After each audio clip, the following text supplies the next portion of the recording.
Hello दोस्तों, welcome to toppers village. दोस्तों, इससे पिछले वीडियो में मैंने कुछ थ्योरी डिस्कस की थी एक्सरसाइज 10.1 से पहले, तो वो आप देख सकते हो क्योंकि उसके अंदर हमने एक तो रिवीजन कर लिया था क्लास 10 तक का जितना भी हमने चीज़ें सीखी थी, और उसके बाद में हमने slope, angle between two lines, ये सब भी देखी थी, condition of perpendicular lines, parallel lines. तो वो आप एक बार प्लीज़ देख लेना क्योंकि वो बहुत इंपॉर्टेंट लेक्चर है। ये सब कुछ स्टार्ट करने से पहले वो बेसिक आइडिया है उसके अंदर और बहुत अच्छे से मैंने समझाने की कोशिश की है, ठीक है। तो आज हम एक्सरसाइज 10.1 के क्वेश्चंस करेंगे। स्टार्टिंग के 4-5 क्वेश्चंस करने का है आज अपना टारगेट, और इनमें वही कंसेप्ट आएंगे जो कि हम पहले क्लास 10 लेवल तक हमने देखे थे। एक दो क्वेश्चंस के अंदर कुछ नई चीज़ें आएगी, बाकी नॉर्मल कंसेप्ट ही है ना। तो जैसे जैसे क्वेश्चन आएंगे उसी हिसाब से हम थ्योरी देखते हुए चलेंगे। तो बस स्टार्ट करते हैं क्वेश्चन नंबर 1 से।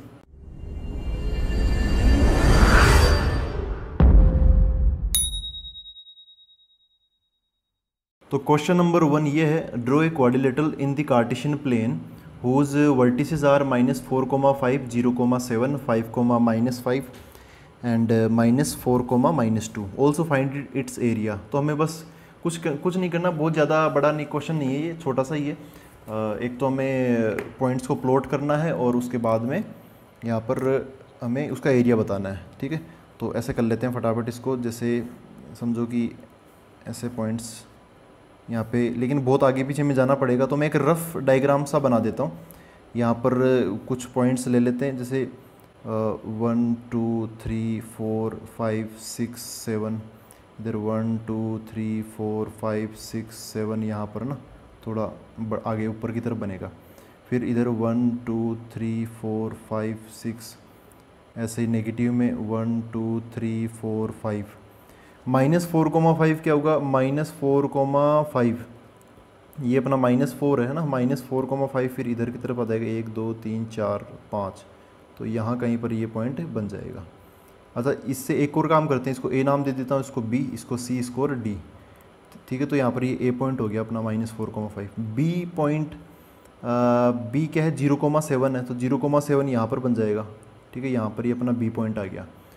सी है 5, -5, तो 5 1 2 3 4 5 यहाँ पर आ गया, -5 इधर से आ जाएगा, तो ये यहाँ कहीं पर बन जाएगा ये, ठीक है। यहाँ पे सी पॉइंट आ गया। डी पॉइंट का है -4, -2, तो -4 तो ये है, -2 इधर की तरफ से ढूंढ लेंगे, तो यहाँ कहीं पर आ जाएगा अपना डी पॉइंट।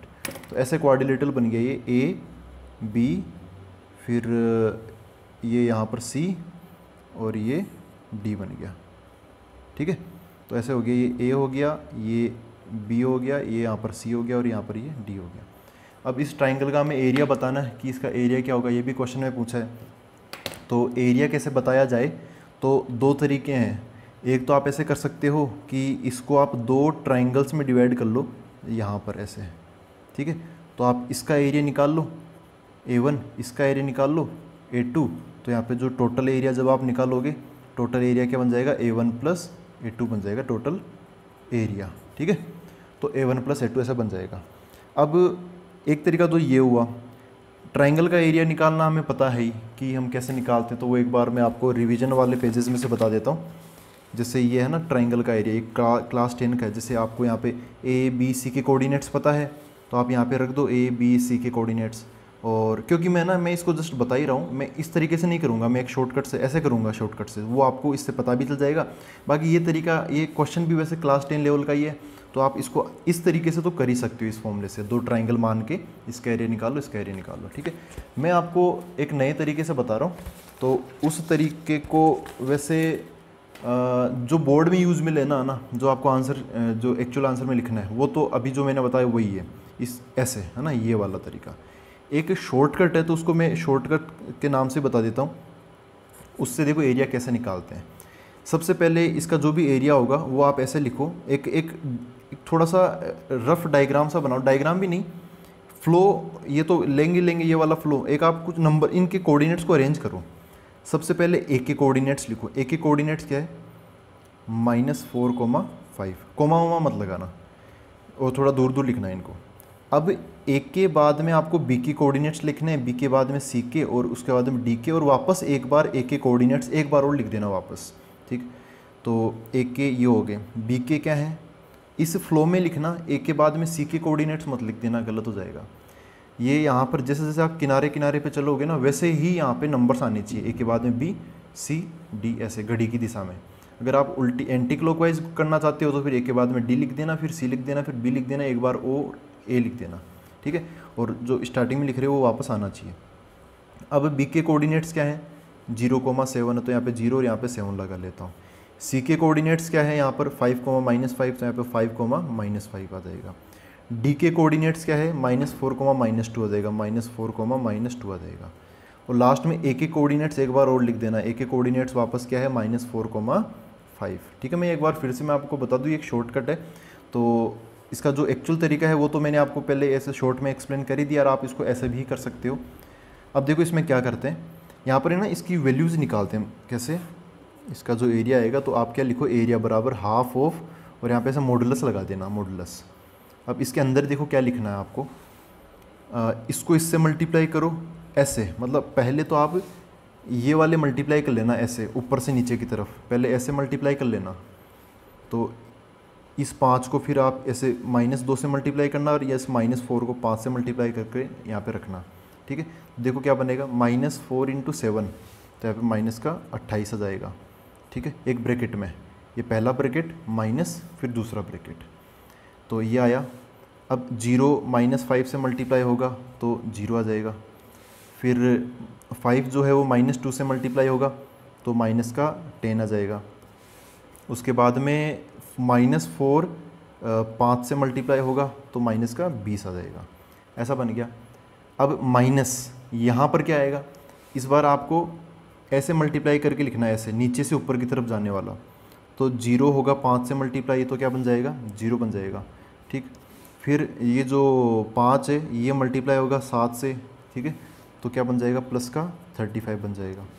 अगला -4 -5 से मल्टीप्लाई होगा तो कितना बना लेगा, प्लस का 20 बना लेगा, तो प्लस का 20।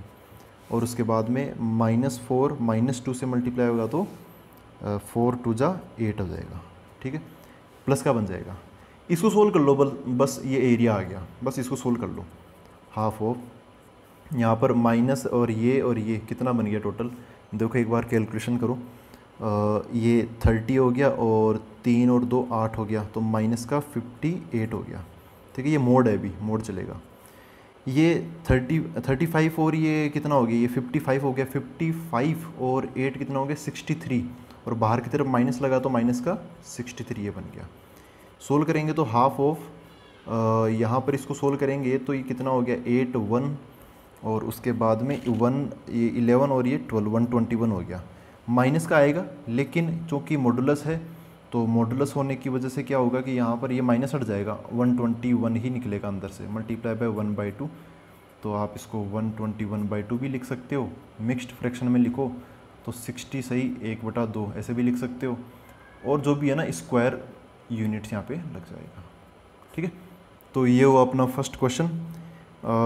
एक्चुअल में मैं फिर से बता दूं कि एक्चुअल में आपको अगर बोर्ड में करना है तो आप दोनों ट्रायंगल अलग अलग लेके कर लेना, और बाकी शॉर्टकट में करना तो आप ऐसे कर सकते हो फटाफट, कुछ वैल्यूज़ बस कुछ चीज़ें आपको ढंग से लिख के ऐसे कैलकुलेशन करना है। फिर देखो ये इस तरीके का फ़ायदा क्या है, इस तरीके से आप ट्रायंगल का एरिया भी निकाल सकते हो, क्वाड्रिलेटरल का, पेंटागन का, हेक्सागन का, किसी का भी एरिया आप ऐसे निकाल सकते हो, ठीक है।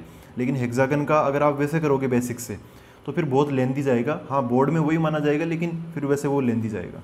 अब हम क्वेश्चन नंबर 2 देखते हैं। तो देखो दोस्तों, क्वेश्चन नंबर 2 ये है, the base of an equilateral triangle with side 2a lies along the Y axis. एक इक्विलेटरल ट्राइंगल है, उसकी साइड की लेंथ कितनी है, 2a, lies along the Y axis such that mid point of the base is at origin, find vertices of the triangle. ठीक है, एक कुछ सिचुएशन दे रखी है हमें कि ऐसा समझो कि ये अपना वाई एक्सिस हो गया, ये एक्स एक्सिस हो गया, और ऐसे ऐसे हो गया। अपना जो ट्राइंगल है ना, उसका जो बेस है वो किस पर है, यहाँ पे क्या बोला है, वाई एक्सिस पर है, Y X along the Y axis that the mid point, ऐसे ऐसे। तो ऐसा बनाना पड़ेगा, मैं ऐसे है, वाई एक्सिस के अलोंग है, मतलब वाई एक्सिस के ऊपर ही है, ऐसे, ठीक है, समझो यहाँ तक है, ये अपना वाई एक्सिस और नीचे की तरफ बन जाएगा, तो ऐसे है, ये उसका बेस है। और बेस का जो मिड पॉइंट है वो किस पर है, ओरिजिन पर है, यहाँ पर, ठीक है, ऐसे समझो ये बेस है, बेस है तो इसको मैं ए बी बोल देता हूँ और इसको मैं सी पॉइंट बोल देता हूँ। तो ऐसी कुछ सिचुएशन है। अब एक डायग्राम वैसे ये कंप्लीट नहीं है, ऐसा भी हो सकता है कि अपना जो ट्राइंगल है वो कुछ इस इधर की तरफ भी बन सकता है ना। तो उधर जैसे सी आया तो इधर की तरफ सी डेस आ जाएगा, तो ऐसा कुछ भी बन सकता है। ये ट्राइंगल भी सही है और या फिर ये ट्राइंगल भी सही है, दोनों ही सही है। तो सी के दो कोऑर्डिनेट आ सकते हैं, उधर या इधर, है ना, कैसे भी। खैर देखो भाई, यहाँ पे ये जो ट्राइंगल है इसकी जो साइड है, साइड की लेंथ कितनी है 2a, साइड की लेंथ है 2a। तो यहाँ पे ये O पर मिड पॉइंट है, तो ये भी 2a है, ये भी 2a, ये भी 2a ना, ये भी 2a की लेंथ, ये भी, ये कंप्लीट 2a की लेंथ है पूरी AB। ये O मिड पॉइंट है, तो इधर की तरफ जितनी लेंथ बचेगी उतनी इधर बचेगी, तो ये भी A है और ये भी क्या हो जाएगी, A बन जाएगी। तो ये A लेंथ का है ना, और ये 2a लेंथ का हो गया। इतना अपना कंप्लीट हुआ। अब A और B के कोऑर्डिनेट्स तो आप अभी बता दो। ये ओरिजिन है, ये y एक्सिस है, ये x एक्सिस है।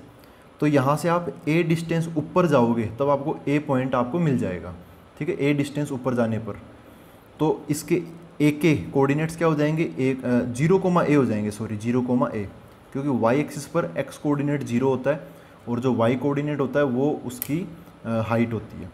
ऐसे ही अब B की बात करें तो हमें A डिस्टेंस नीचे आना पड़ेगा, नीचे आना पड़ेगा तो फिर कोऑर्डिनेट्स माइनस में हो जाएंगे, तो बन जाएगा 0, माइनस है। C और यहाँ पर C डेस, मतलब ट्राइंगल कैसे भी बने, A और B तो यही रहेंगे। हम C की वैल्यू निकाल लेंगे, क्योंकि जितना C इधर होगा उतना ही C डेस इधर लेफ्ट साइड में होगा। अब C के कोऑर्डिनेट्स कैसे निकालें उसको देखते हैं। यहाँ पर आपको ये ट्राइंगल दिख रहा है AOC, है ना। इसको अलग से मैं दिखा दूँ आपको। देखो ये ट्राइंगल, ये A है, ये O यहाँ पर है, यहाँ पे ये दोनों 90 डिग्री पर होंगे तो ऐसे बन जाएगा। C, ये C पॉइंट अपना यहाँ पर है ना। इस इतने से पोर्शन को मैंने काट के इधर दिखा दिया आपको। अब यहाँ पे जो लेंथ है, एक बार वो लेंथ्स हमें क्या क्या पता है वो लिख दो आप। ये AO की लेंथ पता है, ये है A। ये AC की लेंथ कितनी है 2a, तो ये कितना है 2a। ये नहीं पता, जितनी डिस्टेंस ये होगी वो उतनी ही डिस्टेंस इस C पॉइंट का क्या बन जाएगी, x कोऑर्डिनेट बन जाएगी। और यहाँ पर ऑब्वियसली y कोऑर्डिनेट तो क्या आएगा 0, क्योंकि C पॉइंट क्या है x एक्सिस पे स्थित है, तो y कोऑर्डिनेट 0 बन जाएगा। तो अब हमें बस ये लेंथ निकालनी है। अब ये लेंथ कैसे निकालें, इसको हम निकालेंगे बाय पाइथागोरस थ्योरम से, PGT से, ठीक है।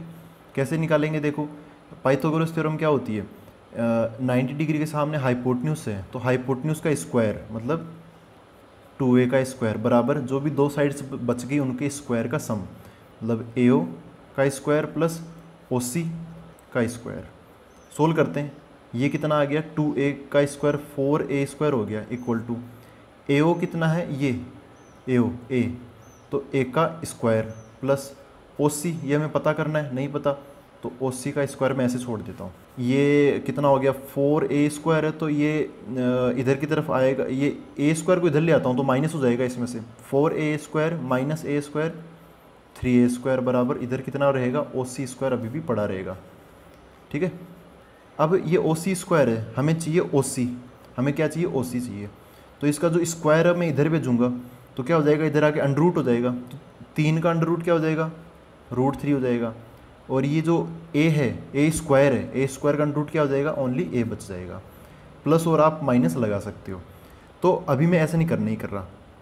यहाँ पर देखो ये लेंथ कितनी आई, √3a, ये 0 0 है, C के तो C का x कोऑर्डिनेट क्या हो जाएगा, इसमें √3a जुड़ जाएगा, तो यहाँ पर इसका x कोऑर्डिनेट क्या बन जाएगा, √3a बन जाएगा। तो यहाँ से C का x कोऑर्डिनेट क्या आ गया, √3a,0 आ जाएगा, ठीक है। और अगर आप ऐसे पीछे की तरफ आते हो तो जितना √3a हम आगे की तरफ जाएंगे, क्योंकि डायग्राम सिमेट्रिक है, उधर भी बन सकता है इधर भी बन सकता है, तो हमें √3a पीछे की तरफ आना पड़ेगा।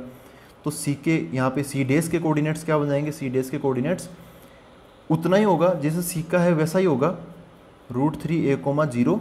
लेकिन क्योंकि C जो है वो तो दाईं तरफ था तो पॉजिटिव, इसमें बाईं तरफ है तो x कोऑर्डिनेट नेगेटिव हो जाएगा ऐसे। तो ट्राइंगल के कॉम्बिनेशन में अगर मैं बोलूँ, तो ट्राइंगल के वर्टिसेस अगर मैं बोलूँ तो A और B में कोई चेंज नहीं होगा। जैसे मैं एक ऐसे वो ट्रिपलेट बनाऊँ तो A के कोऑर्डिनेट 0,a, B के कोऑर्डिनेट 0,-a, और सी के कोऑर्डिनेट यहाँ वाले ये √3a,0। एक कॉम्बिनेशन तो ये बैठ जाएगा पूरा, ये ट्रिपलेट बन गया। अगर आप ऐसा ना लिखना चाहो तो ऐसे भी लिख सकते हो। ए के कोऑर्डिनेट तो ए और बी के कोऑर्डिनेट तो सेम रहेंगे, ऐसे एक तो हो जाएगा 0,a, एक 0,-a, और ये दोनों लिख लिए। अब इसके कोऑर्डिनेट सी डी एस के लिख दे, तो सी डी एस के कोऑर्डिनेट क्या है, ये हैं -√3a,0। ठीक है, ये हो गए दोनों ही आंसर यहाँ पे सही है, कोई गलत नहीं है। एक्चुअली 2 आंसर यहाँ पे आने ही थे। अब हम अगला क्वेश्चन देखते हैं। देखो दोस्तों, क्वेश्चन नंबर 3 में बोला है find the distance between P x1 y1 and Q x2 y2 when first part है PQ is parallel to y axis, second part है PQ is parallel to x axis. तो ऐसी सिचुएशन है, पहली situation मैंने लिख ली है, PQ is parallel to y axis है। तो अब देखो थोड़ा डायग्राम की मदद ले लेंगे तो बहुत ज़्यादा आसानी हो जाएगी हमें। अब P और Q की वैल्यू क्या है, कोऑर्डिनेट एग्जैक्टली कहाँ है ये तो पता नहीं, लेकिन कुछ हिंट दे रखा है कि जो भी डायग्राम हमें बनाना है वो ऐसे बनाना है कि PQ हो जाए y एक्सिस के पैरेलल। ठीक है, तो जैसे मैं P पॉइंट यहाँ पर ले लूँ तो फिर Q पॉइंट यहाँ पे ले लेता हूँ, है ना। तो ये हो गया PQ, ये PQ है, PQ और ये y एक्सिस क्या होंगे, दोनों पैरेलल हो गए। P के कोऑर्डिनेट्स क्या हैं, x1, y1, Q के कोऑर्डिनेट्स क्या हैं, x2, y2 है। ठीक है, और अब देखो इसमें ना ये सिचुएशनल है, मतलब आप थोड़ा सा कॉमन सेंस लगाओगे तो समझ जाओगे। एक तो ये देखो कि Q से आप नीचे की तरफ लाइन ड्रॉ करोगे या फिर P से नीचे की तरफ करोगे, तो यहाँ जो भी पॉइंट होगा वो क्या होगा, अगर आप x2 y2 मतलब Q से ड्रॉ करोगे तो x2, 0 हो जाएगा, अगर आप P से ड्रॉ करोगे तो x1, 0 हो जाएगा। ठीक है, तो अब दोनों एक ही बात है, एक ही जगह पर है। अगर आप लाइन ऐसे है, इसका मतलब इसका x कोऑर्डिनेट और इसका x कोऑर्डिनेट क्या है, सेम है, x1 बराबर क्या हो जाएगा, x2 हो जाएगा। लेकिन इससे अपनी डिस्टेंस नहीं आएगी, ये डिस्टेंस उतनी ही होगी जितनी हम इधर से एक रेक्टेंगल बना के निकाल सकते हैं। हमें PQ की डिस्टेंस चाहिए, इसका मतलब हमें ये डिस्टेंस चाहिए यहाँ से लेके यहाँ तक। ठीक है, तो P के लिए ये वाला पॉइंट क्या हो जाएगा, मतलब यहाँ से इधर की तरफ प्रोजेक्शन डाल रहा हूँ मैं ना, यहाँ से सीधा इस पर मिला रहा हूँ 90 डिग्री पर, तो इस पॉइंट के कोऑर्डिनेट क्या हो जाएंगे, इस पॉइंट के, ये क्या है, x1, 0 है, सॉरी x1, y है ना, x1, y1, तो इस पॉइंट के कोऑर्डिनेट क्या हो जाएंगे, 0, y1 हो जाएंगे। ऐसे में इस पॉइंट के कोऑर्डिनेट की बात करूं, ये x2 y2 है, तो ये पॉइंट हो जाएगा 0, y2। ठीक है, तो ये जो डिस्टेंस है, अब ये कैसे आएगा, अब यहाँ पे y कोऑर्डिनेट का मतलब क्या होता है, हाइट। आपको ये डिस्टेंस चाहिए, तो आप क्या करोगे, इस पूरी हाइट में से, यहाँ से लेके यहाँ तक की हाइट में से आप ये वाली हाइट माइनस कर सकते हो, तो आपको ये वाली हाइट मिल जाएगी। ठीक है, तो यहाँ पर आप बता सकते हो कि PQ की लेंथ क्या होगी। एक तरीका तो वो है कि आप वो डिस्टेंस फॉर्मूला निकाल लो, डिस्टेंस फॉर्मूला, और चूँकि x1 बराबर x2 है तो क्या हो जाएगा, वो क्या बोलते हैं कि x1 माइनस x2 वाला 0 हो जाएगा। दूसरा तरीका आप ऐसे कर लो, y2 माइनस y1। ठीक है, लेकिन हाँ, इनके आगे मोड ज़रूर लगा देना, क्योंकि मोड लगाने से क्या होगा कि हो सकता है कि y1 बड़ा हो या y2 बड़ा हो, तो कुछ भी हो सकता है, तो माइनस प्लस कुछ भी आएगा, तो मोड क्या कर देगा, उसको पॉजिटिव बना देगा। ऐसे कर सकते हो, या फिर अगर ऐसा समझ में नहीं आया तो आप क्या करो, इस माथा बच्ची में मत पड़ो, फिर आप क्या करो, डायरेक्ट डिस्टेंस फॉर्मूला लगाओ, x2 माइनस x1 का square plus y2 minus y1 का स्क्वायर। चूँकि x1 बराबर x2 है तो इसकी वैल्यू क्या बन जाएगी, 0 बन जाएगी। यहाँ पर बस यही बचा, PQ बराबर y2 माइनस y1 का स्क्वायर का अंडर रूट। अब एक चीज़ मैंने, जब हम फंक्शन पढ़े थे ना, फंक्शन, तब मॉडुलस फंक्शन आया था, तब मैंने बोला था कि कभी भी अगर ऐसा है, जैसे कोई वैल्यू ले लो, r के स्क्वायर का अंडर रूट है, तो आप डायरेक्ट r मत लिखा करो। छोटी जो क्लासेस होती हैं उनमें तो लिख देते हैं, क्योंकि वहाँ पे मॉडुलस नहीं आता है ज़्यादा। यहाँ पर ऐसा नहीं चलेगा, यहाँ पर आपको मॉडुलस ऑफ r ऐसे लगाना पड़ेगा। ठीक है, r के स्क्वायर का अंडर रूट हो तब मॉडुलस ऑफ r, लेकिन r के अंडर रूट का स्क्वायर हो तब सीधा सीधा r चलेगा। ठीक है, तो ये दोनों चीज़ें हैं, अगर आपको अभी तक नहीं पता थी तो आप इनको याद रखना। तो ये बनेगा अपनी वैल्यूज़। अब आते हैं यहाँ पर, वापस आते हैं, यहाँ पर क्या है, देखो स्क्वायर अंदर है, यहाँ पर भी स्क्वायर अंदर है, तब फिर मोड लगाना पड़ेगा हमें। तो यहाँ पर PQ की वैल्यू क्या बन जाएगी, modulus of y2 minus y1। ठीक है, modulus of y2 minus y1, ये इसका आंसर बन जाएगा। अब सेकंड पार्ट है, अब सेकंड पार्ट ज़्यादा आसान हो जाएगा, हम फटाफट कर लेंगे सेकंड पार्ट को। सेकंड पार्ट में क्या है कि जो PQ है वो बोल रखा है कि PQ is parallel to x axis, PQ x axis के पैरेलल है। तो पहले डायग्राम से समझ लेते हैं। डायग्राम कुछ ऐसा बनेगा, ये एक्स एक्सिस हो गया, इसके पैरेलल ऐसे बना लेता हूँ, ये पी बोले तो x1 कोमा y1, ये q बोले तो x2 कोमा y2, ठीक है। तो हमें ये PQ डिस्टेंस चाहिए।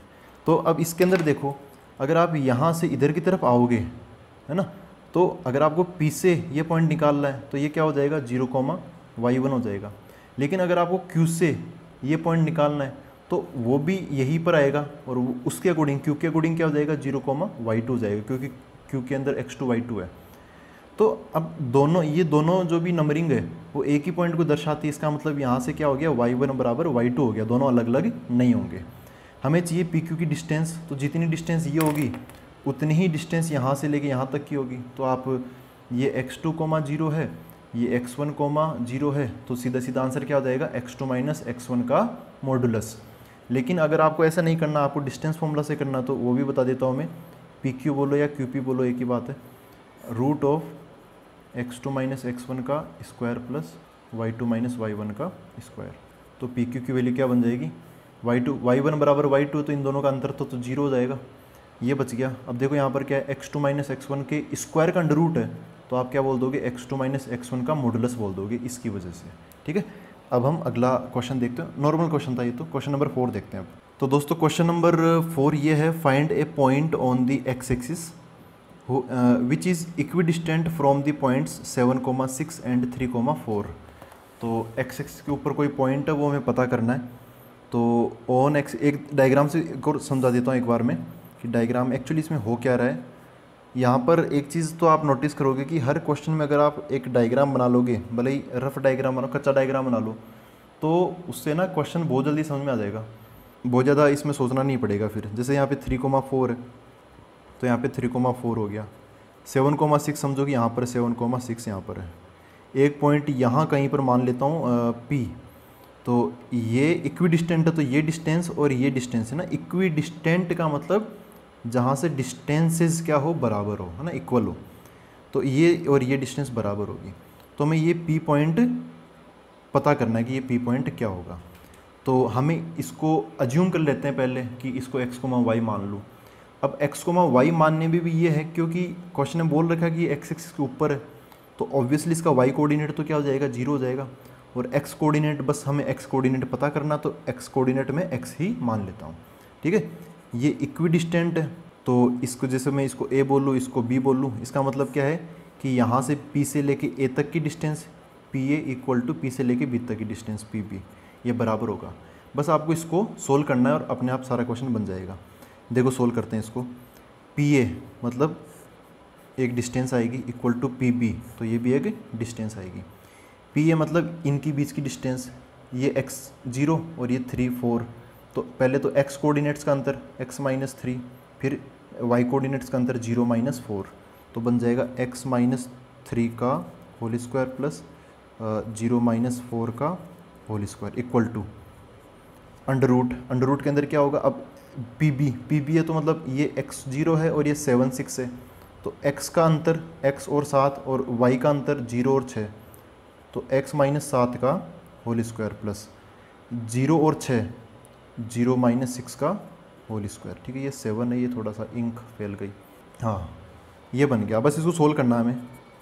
यहाँ पर देखो क्या होगा, ये अंडर रूट तो हटा दो दोनों तरफ, है ना, अंडर रूट दोनों के हटा दो, तो यहाँ पर अब ये बचा, इसका होल स्क्वायर खोल ही लो। x माइनस 3 का होल स्क्वायर क्या बन जाएगा, a माइनस बी के होल स्क्वायर से खुल जाएगा, तो a स्क्वायर माइनस 2ab, तो यहाँ पर 2 इंटू x इंटू 3, तो 2 और 3 तो 6 बन जाएगा, तो 2 3 जा 6 हो गया, 6x प्लस फिर आएगा b स्क्वायर, तो 3 का स्क्वायर 9 बन जाएगा, प्लस 0 माइनस 4 का स्क्वायर 16, तो यहाँ पे 16 बन गया इक्वल टू ये x माइनस 7 का होल स्क्वायर है, तो x स्क्वायर फिर प्लस 7 का स्क्वायर क्या हो गया 49 हो गया, माइनस 2ab मतलब 2x और 7 ये मल्टीप्लाई हो जाएंगे, तो क्या बन जाएगा माइनस का 14x, और लास्ट में प्लस माइनस 6 का होल स्क्वायर क्या हो जाएगा 36 हो गया। ये अब जो कैंसिल हो रहा है वो कैंसिल कर लो, ये कैंसिल हो गया, ये x की चीज़ एक यहाँ पड़ी एक यहाँ पर पड़ी है ना, तो इसको मैं इधर ले आता हूँ, तो इधर आके क्या बन गया 14x प्लस का हो गया ये माइनस का 6x,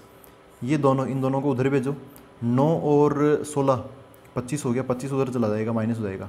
इधर ऑलरेडी कौन है 49 है, 36 है, ये उधर चला गया तो माइनस का 25 हो जाएगा।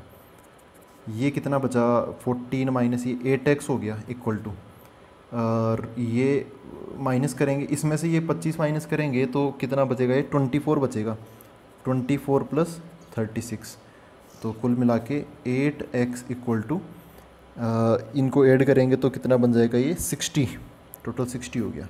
तो x की वैल्यू इसको कट करेंगे तो 4 से कट जाएगा 15 और 2, फिर ये 15/2 हो गया, ठीक है 15/2, x की वैल्यू क्या होगी 15/2।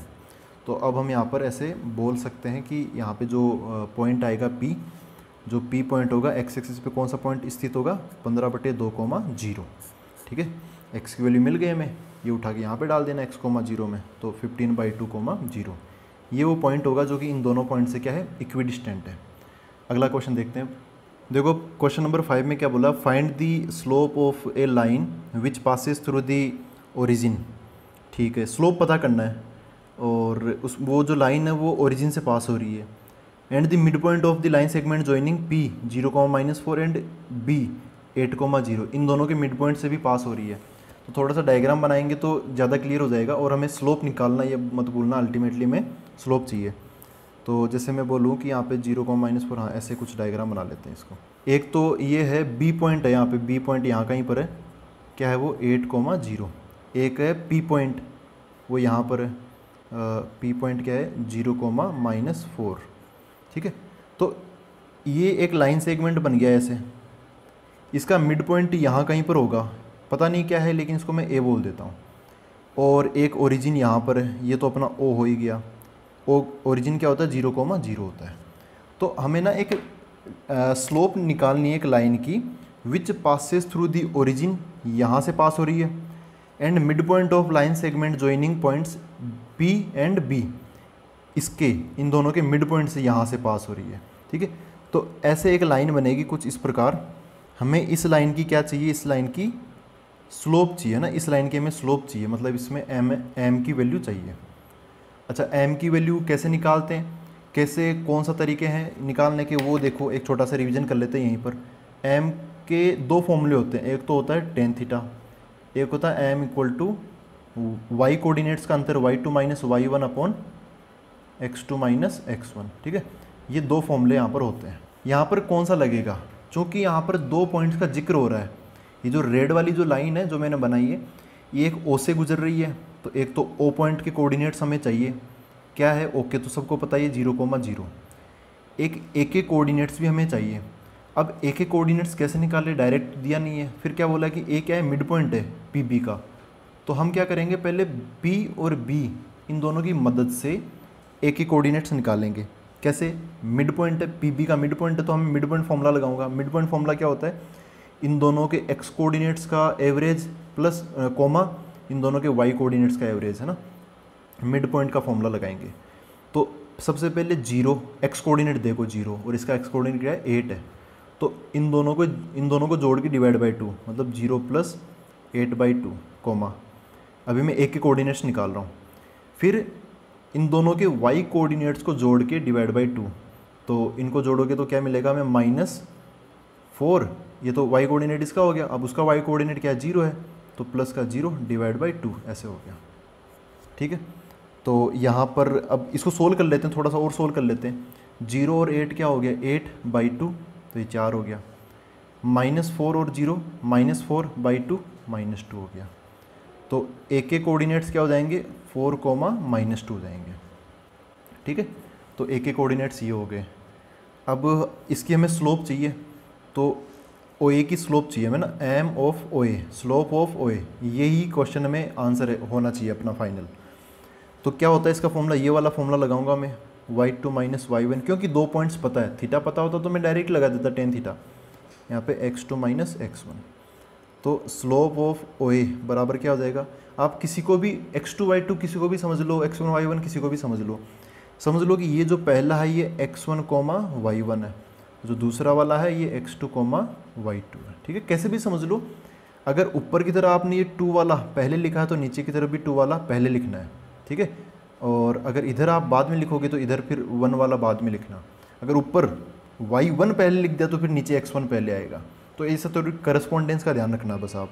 तो यहाँ पर अब देखो y2 क्या हो गया, ये y2 ये वाला y2 मतलब कितना -2, तो -2 माइनस y1 क्या आएगा, y1 ये है मतलब ये 0 है, डिवाइड बाई x2 ये दूसरे वाले का कितना 4 है यहाँ पर, माइनस फिर x1 क्या है, x1 ये वाला है तो ये 0 हो गया, तो ये 0 हो गया। सोल्व कर लेते हैं इसको, -2 - 0 तो -2 हो गया, डिवाइड बाई 4 - 0 तो 4 हो गया। 2 इसको काटेंगे तो -1/2 हो गया। तो MOA की वैल्यू क्या होगी, -1/2 हो जाएगी। ठीक है, तो ये अपने आज 5 क्वेश्चंस हो गए कंप्लीट। अब अगले वीडियो में मिलते हैं और जो बचे हुए क्वेश्चन हैं वो देखेंगे। Thank you very much.